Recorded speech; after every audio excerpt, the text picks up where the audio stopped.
Hey, Benjamin. Hey, Gleno. Do you like scary movies?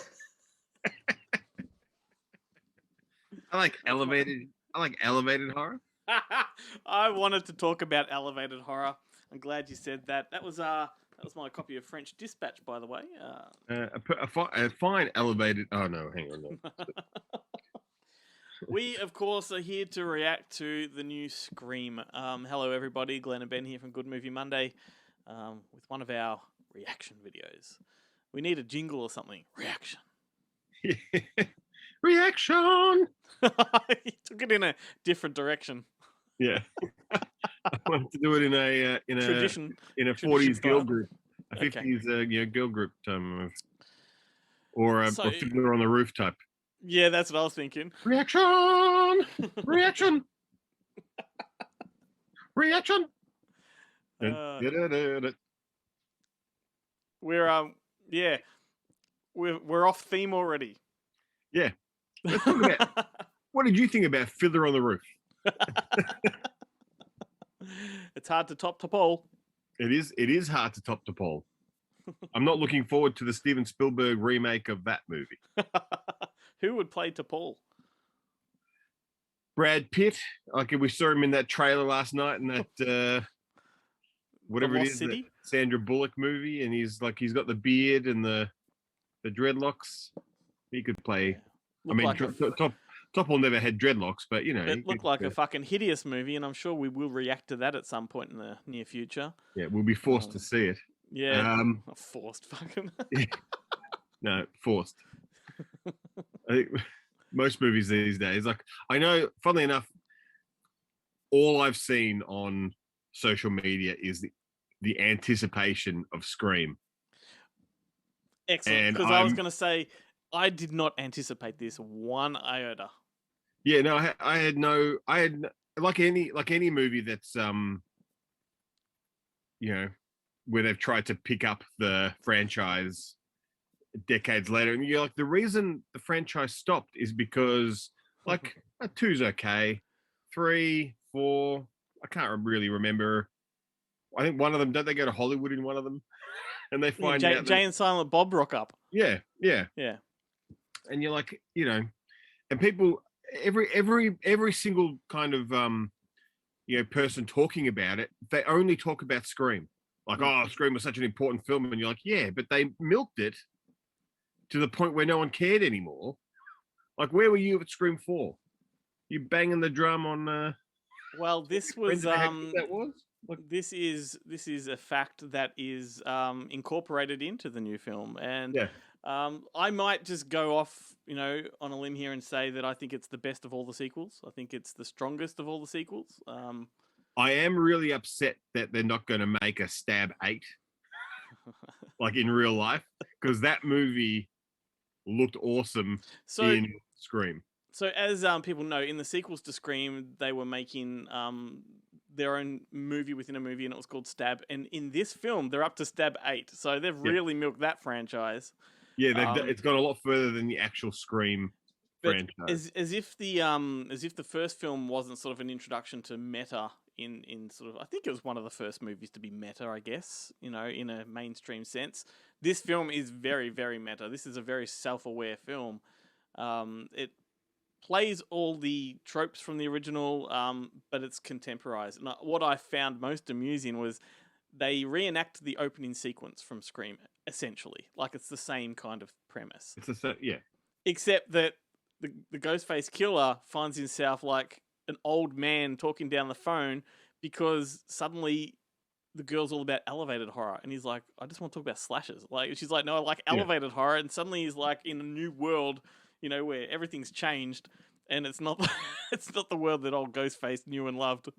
Yeah, I do like how they do talk about in the film, and I hope this isn't a spoiler, but they do talk about in the film, how the unstoppable forces that Michael Myers and Jason Voorhees and stuff become in those franchises, and how Stab doesn't have that because the killers are always regular people, and it's the same in this one. I don't think that's a spoiler. It's It follows its own rules. Well, it begins right at the very start. It begins by saying, and once again, no spoiler alert, and there won't be any spoilers for people watching this. You can watch all the way through to the end. They start off with the premise of it is one of your friends. They say that. Yeah, they do tell you it is. Yeah. Yeah, that's right. And I mean, you don't know if it's true or not, but you know, it is. They do establish it that it's a possibility. But given that, and given who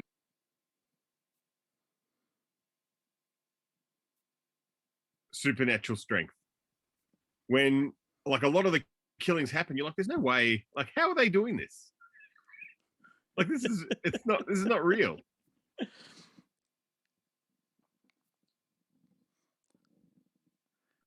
And for everybody that's listening, yes, there were some audio issues just then because Ben did actually go into spoiler territory. So I've muted him on that. Well, I'm about to be muted as well.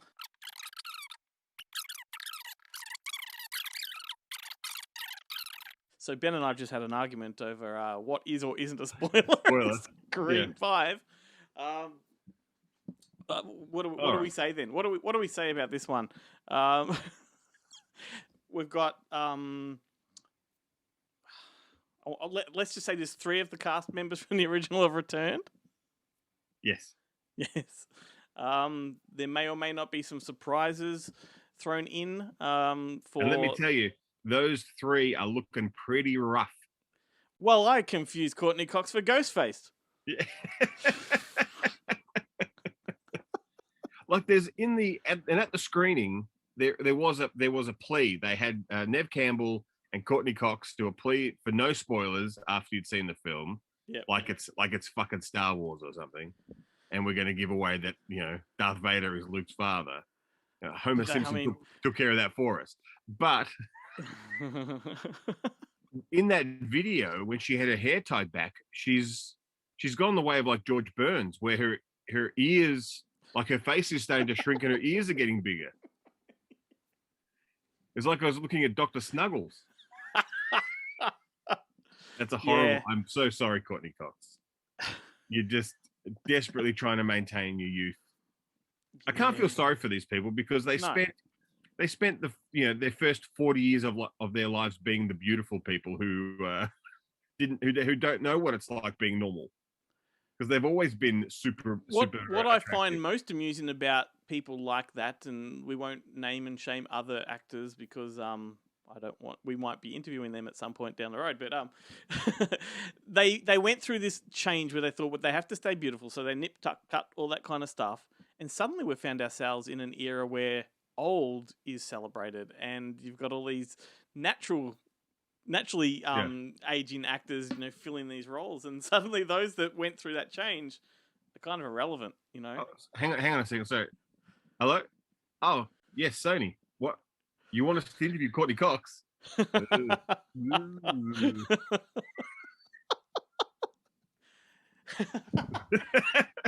you like scary guests? Well, the thing about Courtney Cox too, we've already put this out there, but she does not look anything like she used to look like. No, she doesn't. I do find I don't think they brought them in and everything. They brought them into the film, and they fit into the film's logic, but they still didn't seem to have that much to do. Yeah, they're like definitely kind of token appearances. And I did enjoy how the first appearance of all of them, they're all saying, we're not going back, we're not getting involved, 100%. Yeah. In David Arquette's thing, it literally lasts. I don't think it lasts 5 minutes. I'm not getting involved. I don't want anything to do with this. Yeah. I've been stabbed like 18 times. I'm not interested. 2 scenes later, he steps out of the car. Yeah, I'm here to help. And when you say they're tokenistic sort of appearances, extended cameos, if you will, I think they're in it for a fair amount of time. It's just that their part in the story is not necessarily helpful. Well, yeah. I mean, look, they are not the stars of the film. No. It is the new batch of teens. It is the handing of the baton. Yeah. The passing of the torch, if you will. Yeah. Yeah, look, but I did enjoy this film. I liked the way they played with the audience expectations, and they subverted a few things in there, played with tropes from the original film and turned them on their heads. And I do like how they reference a lot of other movies as well as just the Scream franchise. That was pretty good. And when we mentioned elevated horror at the start, we're talking about movies like The Babadook and It Follows and Hereditary and things like that. So I like that they did factor in this new wave of almost existential horror. That was good. And I mean, I've never been a huge fan of any of the Scream movies, even the original. Like, it just never really appealed to me that much. I thought it was trying to be too clever, and as an arrogant teenager, I felt smarter than the people in the film, you know. So it kind of felt patronizing to me. But now, go on. I'll say no. Keep going. Well, now that I am older and I've just accepted that this is a beloved franchise, I can watch this new installment and just think to myself, well, it fits the franchise. Like, it fits in with what they are doing. And although I don't particularly like what they're doing, the fans of the original will get a whole lot out of this one. Yeah. And while you've been talking, I've been going through the IMDb of the cast, and I'm very happy to report that only one of the teens in the film is actually a teen. All the rest of the cast playing the teens are all in their 20s. It is a return to the Beverly Hills 90210 school of teenagers in films, where all of them are in their 20s. And that would have to do with the child laws, surely. Yeah, sure. Yeah. Let's go with that. Yeah. I think this film actually benefits from new directors, even though Wes Craven was not around to helm this one. I don't think it would have been as fresh as what this one is if he'd been in charge of it. Yeah. And I have to say, I thought the effects were done really well. Like, there was no obvious CGI. There's some really great practical effects, which kind of, I suspect, were augmented a little bit with CGI, but they felt practical. Yeah. There was all... Look, I don't really have anything... My only complaint, and I made this complaint to you as we left the cinema the most pedantic fucking complaint I've ever heard. The last 2 minutes of the film, after all is said and done, the surviving cast members are all being seen to by ambulance drivers who could not be less hurried. Like, they've all been stabbed multiple times, shot, burnt. Like, God knows what has happened to these poor bastards. And they're just wandering around aimlessly. They're just, they're like, they, even when they finally go, all right, time to go to hospital, they close the ambulance door, bang on it, and then do they go around to the front to actually drop? No, they're just like, oh, what are you guys doing tonight? Oh, yeah. I mean, this is the whole bloody Die Hard syndrome, that paramedics must just let people sit on the back of ambulances with rugs around them for as long as they want. It's not like, let's get these people to hospital now. It's like, just sit there, have a think. Like, one of them is not even in an ambulance, just has that rug around them, and they've been shot they've literally been shot in what appears to be the kidney. And they're like, no, just look, we've only got 2 ambulances, and they're taking these ones, so you just wait. You wait. Yeah, the camera has to pan up, people. Like, stay right where you are. Yeah, and ironically, funnily enough, in this town, they take care of the teens first, and the older, more wealthier people, they just wait. Like, that's how it goes in real life. Well, I hope we have not spoiled anything for anybody. I don't think we have. Our reaction... Anything we did spoil, you've muted. Yes, I will have done something. Chopped, whatever. But I think the overall consensus is thumbs up. It definitely is for me. Well, fingers up, remember? Can't do thumbs up. That's right. Trademarked. Yeah. No, I was pleasantly surprised. Like Ghostbusters, I think this is another one, like, in that same vein of Ghostbusters Afterlife, where, and they do talk about it in the film, like what is it? You used it in your review too. What's a threequel? A triquel? Oh, they call it a requel. A requel. Which is a reboot and a sequel. Yeah, together. And I thought they walked that line fairly well. I don't think that term applies to this one, in the sense that it can't really be a reboot, because newcomers to this film that haven't seen the original will be lost. Like this absolutely relies on that original film, knowledge of that original film. And actually, And- that's one of the things I tried to go back and look to see if, because the main two kids in this film, their parents were supposed to be around during the original film. I couldn't find any reference to anyone with that surname in the original cast. I don't know who their parents are supposed to be. I mean, it's not Marley Shelton, it's not Heather Matarazzo, because they're floating around in the film as well. They appear again. It's not. Well, it's somebody from Woodsboro High. Like, take Yeah, a it's pick. just one. Yeah, just one of the random teams Well, I from mean, Woodsboro High. if this franchise is going to endure, you've got to go through that whole high school, you know, that roll call for sure. I will say this: it has also made me want to go back and watch the original 4. I do want to revisit them. I'm not eager to do so, but I will revisit the first one and watch it within close proximity to this one, because I want to put those threads together and see how it does connect. Because But this one actually, I thought this one was actually kind of unique in that regard. Well, Ghostbusters does it as well, but it does reference kind of. I think there are references to all 4 movies. It doesn't just pretend that 2, 3, and 4 didn't exist, and only one. Oh yeah, no, it definitely references the whole franchise, and also acknowledges the lesser sequels. Yeah, because that's funny enough. I feel that's what they do. Like they tend to, like Matrix.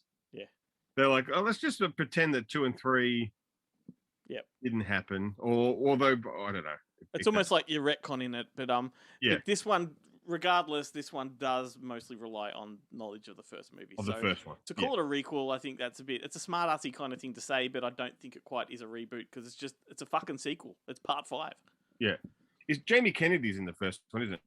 He's the one who explains the rules in the first one. He's the geek, and he's in the second as well, right? And every one of these movies has that geek character, and the ones in this one, there's direct references to him, and it does play nicely.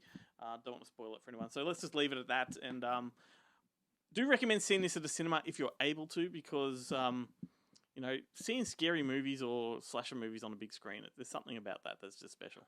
I think nothing makes a jump scare better than 200 other people having the same reaction as you. Fuck, Like when the whole aisle jumps up, and when the movie has fun teasing you with that. Yeah, fuck, that's hilarious. Yeah. All right, man. Well, see you on the next whatever video that might be. Cool.